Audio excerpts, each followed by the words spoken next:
Hello friends, welcome you back to this video series. आज हम बात करने वाले हैं माइक्रोसॉफ्ट एक्सेल के एक बहुत ही इंपॉर्टेंट फॉर्मूला जिसका नाम है सम इफ। सम इफ पे मैंने इतना फोकस क्यों किया, क्यों बहुत इंपॉर्टेंट है? देखिए, सम तो हम निकाल लेते हैं लेकिन कंडीशनल सम निकालने की अक्सर जरूरत होती है। हम छोटे छोटे कामों के लिए पिवोट टेबल नहीं बना सकते। सम इफ एक ऐसा फॉर्मूला है जो कुछ वैसे काम करता है जो पिवोट टेबल भी कर सकता है, लेकिन पिवोट टेबल बनाने का मतलब हो जाता है कि आप डाटा को एक बहुत बड़ा रूप दे रहे हैं। कई बार आपको एग्जिस्टिंग डाटा के अंदर ही कुछ कंडीशनल सम निकालने होते हैं। जैसे अभी मेरी स्क्रीन पे ये कुछ डाटा दिया गया है और मैं ये देखना चाहता हूं कि सन 2000 में टोटल कितने लोगों ने इस इवेंट में पार्टिसिपेट किया। ये वही डाटा है जिसपे हमने वीलुकअप पार्ट 2 किया था। तो अब यहाँ पर मैं सम इफ लगाकर बड़ी आसानी से चेक कर सकता हूँ कि सन 2000 में टोटल कितने पार्टिसिपेंट्स थे। उसके लिए मैं यहाँ पर एक कॉलम और ऐड करूंगा और यहाँ पर ईयर का एक अलग से कॉलम बना लेता हूँ और ईयर निकाल लेते हैं, हम एक्सट्रैक्ट कर लेते हैं इस सारे डाटा में से। तो जैसे ही मैंने ईयर का फॉर्मूला लगाया तो मेरे सामने एक डेट आ गई, बट यहाँ पर अभी एक एरर है बिकॉज मेरा जो नंबर फॉर्मेट है वो गलत है। मुझे यहाँ पे नंबर लेना है। जैसे ही मैंने नंबर लिया तो मेरे सामने आ गया कि ईयर 2000 है। इसी फॉर्मूला को मैं लास्ट तक ड्रैग कर लूंगा तो अब आप देखिए ये सभी ईयर्स का डाटा आ गया है। अब मुझे सम लेना है अगर ईयर 2000 है। ठीक है, उसके लिए मैं is equal to sum if लगाऊंगा, ब्रैकेट स्टार्ट करूंगा। उसके बाद मैं अपनी रेंज सेलेक्ट करूंगा। रेंज में हम उस पर्टिकुलर कॉलम या रो को सिलेक्ट करेंगे जिस डाटा पे आप कंडीशन लगाना चाहते हैं। ये मेरी रेंज है, ये मेरी रेंज है, इस पे मुझे कंडीशन लगानी है। कंडीशन क्या लगानी है उसका क्राइटेरिया मैं डिफाइन करूंगा कोमा के बाद। वो कंडीशन क्या है कि वो जो ईयर है वो बराबर होना चाहिए। ध्यान रखें यहाँ पे आपको कोट्स लगाने पड़ेंगे। वो जो ईयर है वो बराबर होना चाहिए 2000 के, और कोट्स हम क्लोज कर देंगे। ये कोट्स मैंने इसलिए लगाया क्योंकि आर्ग्यूमेंट्स में आप directly is equal to supply नहीं कर सकते और वैसे भी एक static value as a string है जिसको हमें सर्च करना है। तो हम कोट्स के अंदर इज इक्वल टू 2000 डालेंगे। उसके बाद कोमा, कोमा के बाद नेक्स्ट जो आर्ग्यूमेंट है वो है सम रेंज। सम रेंज यानी किस रेंज में मुझे सम निकालना है। ये रेंज दी गई है जिसमें से मुझे सम निकालना है, तो ऑटोमेटिकली उसके सामने वैल्यू वाली वैल्यूज के अकॉर्डिंगली सम आ जाएगा। क्रॉस चेक कर लेते हैं, कंट्रोल शिफ्ट एल प्रेस करता हूं और इसको मैं स्मॉलेस्ट टू लार्जेस्ट सॉर्ट कर लेता हूं। अब देखिए सन 2000 में सिर्फ और सिर्फ एक ही बार मीटिंग हुई तो 116 आंसर आना चाहिए था, 116 आ रहा है। अगर मैं 2001 की बात करूं, 2001 317 आंसर आया है। कितना आना चाहिए? ये दो वैल्यूज हैं 2001 की, इन दोनों को सम कर लेते हैं। देखिए 317 आना चाहिए था और 317 ही आया है। ठीक है, तो इस तरह से सम इफ का आप यूज करते हैं। आप यहाँ पर क्राइटेरिया और भी लगा सकते हैं। आप 2001 के बाद की सारी मीटिंग्स का टोटल निकालना चाहते हैं तो आप ग्रेटर देन लगा देंगे। आप 2005 से पहले की सभी मीटिंग्स का डाटा निकालना चाहते हैं तो कुछ इस तरह से आप कर देंगे।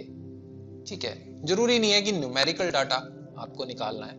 आप चाहते हैं कि आप सभी उन मीटिंग्स का टोटल करना चाहते हैं जो मीटिंग्स रेखा रानी ने ली हैं, तो अब यहाँ पर आप अपनी इस रेंज को चेंज कर देंगे। ये रेंज अब आपकी आएगी ये वाली, और यहाँ पे आप डाल देंगे, आप या तो मैन्युअली डाल सकते हैं इसके बीच में रेखा रानी। ये कोट्स इसलिए लगाए जा रहे हैं क्योंकि आप मैनुअल डाटा लगा रहे हैं। अगर मैनुअल डाटा आप नहीं डाल रहे तब कोट्स की आपको जरूरत नहीं है। आप सिंपली किसी एक सेल पे क्लिक कर दें जहां वो डाटा अवेलेबल है। देखिए रेखा रानी के द्वारा 2 मीटिंग्स ली गई और उनका टोटल 320 है। तो टेक्सचुअल वैल्यू के अकॉर्डिंगली भी आप डाटा फिल्टर कर सकते हैं। सम इफ के द्वारा सम निकाल सकते हैं या न्यूमेरिकल वैल्यूज के अकॉर्डिंग भी आप क्राइटेरिया लगा के greater than, less than, equal to, इन सब क्राइटेरियाज को लगा के आप रिजल्ट निकाल सकते हैं। अच्छा, यहाँ पर ध्यान देने वाली एक बात और है कि अभी यहाँ पर मैंने कोई इज इक्वल टू या लेस देन नहीं लगाया क्राइटेरिया में। अगर मैं इज इक्वल टू या लेस देन नहीं लगा रहा यानी किसी तरह की कंडीशन नहीं लगा रहा, मैंने सिंपली वैल्यू को सिलेक्ट किया है, उस केस में मैंने कोट्स नहीं लगाया है।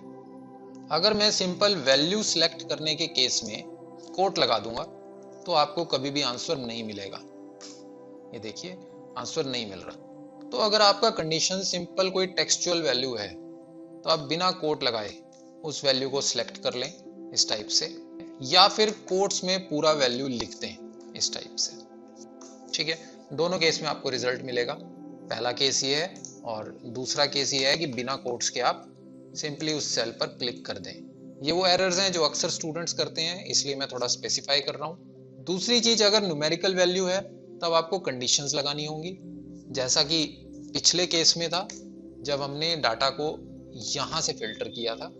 वहां पर भी अगर आपको किसी सिंपल न्यूमेरिकल वैल्यू को एज अ टेक्स्ट ट्रीट करते हुए डाटा फिल्टर करना है तब आप सिंपली उसको सिलेक्ट कर सकते हैं। और अगर आपको एज अ कंडीशन उस पर कुछ अप्लाई करना है, अब जैसे ग्रेटर देन या लेस देन, तब आपको कोट्स लगाना पड़ेगा।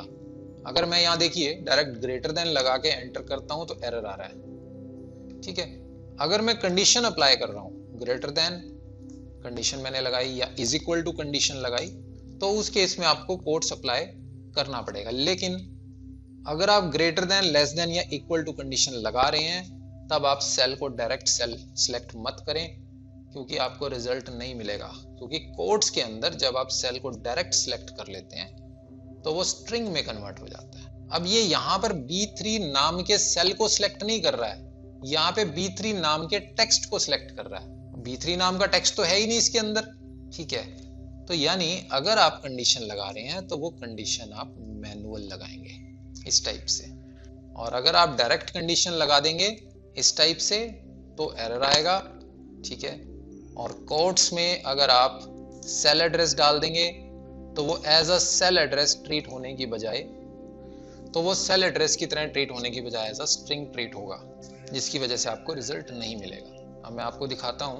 अब ये B3 मैंने डाला है, अगर मैं यहाँ पर किसी पर्टिकुलर वैल्यू को B3 कर देता हूँ तो आप देखिए रिजल्ट आ रहा है। ठीक है, ये मैं चीज आपको समझाना चाह रहा हूँ, बिकॉज मैंने इसको कोट्स में डाला है, तो कोट्स में अब वो सेल एड्रेस ना रहकर एक स्ट्रिंग बन गया है। तो मैंने यहाँ पर आपको सभी सिनेरियोज बता दिए कि किस किस तरह से हम कंडीशंस लगा सकते हैं। तो फ्रेंड्स, उम्मीद करता हूँ कि बहुत अच्छे से आपको समझ आ गया होगा, और सभी तरह के जो एरर्स आते हैं, इसमें जो प्रॉब्लम्स आती हैं वो भी मैंने डिस्कस कर ली हैं। इसके बाद भी अगर आपको कहीं ना कहीं डाउट्स रहते हैं तो आप अपने इंस्टीट्यूट में, स्मार्टो वन लर्निंग सेंटर में अपने ट्रेनर से कंसल्ट करें। वीडियो को बार बार देखें, ज़्यादा से ज़्यादा प्रैक्टिस करें, क्योंकि एक कहावत है, करत करत अभ्यास के जड़मती होत सुजान, रसरी आवत जात के सिल पर पड़त निशान। तो जितनी आप प्रैक्टिस करेंगे, जितना अभ्यास करेंगे, उतना ज़्यादा सीखेंगे। मुश्किल कुछ भी नहीं है। हाँ, ये है कि कहीं ना कहीं आपको प्रॉब्लम्स आएंगी, आपके डाउट्स रहेंगे, उसके लिए आपके ट्रेनर्स हैं। स्मार्टो वन लर्निंग सेंटर पे आपके टीचर्स हैं, स्टाफ मेंबर्स हैं, वो आपकी हमेशा हेल्प करेंगे। So guys, thank you for watching. ये था हमारा लास्ट फॉर्मूला जो हम इस कोर्स में डिस्कस करने वाले थे। इसके बाद और भी कुछ एडवांस फॉर्मूलाज हम बात करेंगे उनके बारे में, लेकिन वो हमारे एडवांस कोर्स में। So again, thank you for watching, bye bye.